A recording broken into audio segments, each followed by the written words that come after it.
It is a fantastic evening across the area. As you can see, not a cloud in the sky behind me, 62 at Bentonville. And as you can see, those winds relatively light as well. So if you have any sort of outdoor plans the next couple of hours, it's going to be great. But if you have any sort of plans later on this evening, you may want a jacket once that sun sets, just because it's going to be a little bit chilly. Otherwise, no complaints across the region. Fort Smith is a little bit better. We're talking upper 60s with that light wind as well. So just get out, enjoy this weather over the next couple of hours. Your evening plan, as you can see, it's going to be great the next couple of hours, but once that sun sets, like I mentioned, it's going to be a little bit cooler, and then once we head into tomorrow morning, it's going to be even cooler than that. Not quite as cold as what we saw this morning, but still, you will want a jacket tomorrow morning. Clear skies will continue overnight tonight, as you can see here. Not a bad forecast overall. Fortunately, we're not necessarily talking 20s, but there is going to be enough of conditions that are favorable for frost tomorrow morning. So we're going to be cool. There's going to be favorable conditions for some frost north of I-40 tomorrow morning.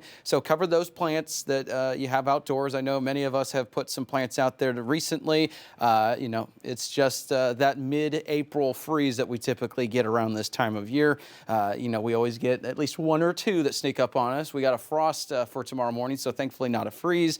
But, if you have any plants out there, just make sure you cover them. Tomorrow morning, it's going to be chilly. So before you head out and the kids head out for class or work or whatever, make sure that you bundle up. It is going to be chilly. Like I said, in addition to that frost, we're talking 30s for tomorrow morning's lows. We'll see those winds shift to the south and east. And with that south wind, those temperatures are going to be able to get up there a little bit better into the upper 60s, maybe lower 70s for portions of northwest Arkansas. But the 70s are going to be more widespread in the River Valley. You can see right around the lower to mid 70s for tomorrow. The frost conditions are going to be more favorable further to the north. So if you're in the River Valley thinking, well, is there a risk for us? Can't rule out maybe closer to the I-40 corridor, but the better conditions are going to be further to the north for those frost conditions.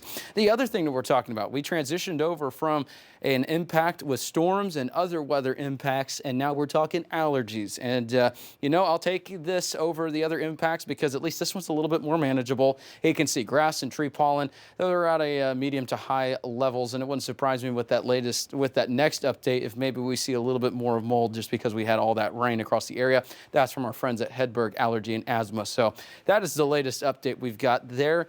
And like I said, I would rather be talking about allergies being an impact, quote unquote, than storms, smoke, dust, winter, pretty much everything that Mother Nature threw at us the last several days. Low rain chances on Thursday, but like I said, that is up in the air at this point. So no washouts expected then. And then if we did see any rain chances, it would be by Monday. But take a look at how those temperatures are on the rise over the next several days. Weak cold front lowers those temperatures briefly to normal levels by Friday. But notice next week, kind of like those egg prices, the temperatures are on the rise. So right. We're going to be seeing 80s by next week. So, stick around. It's going to be a decent forecast, at least for the next 7 days. Nice to dry out. I know we needed the rainfall, but man, we need to dry out after the last 3 or 4 days. Oh yeah, and Mother Nature was a little bit frustrated because we were talking about, hey, it's dry, we have fire weather conditions, we need rain, and then all of a sudden 10 inches of rain. Right.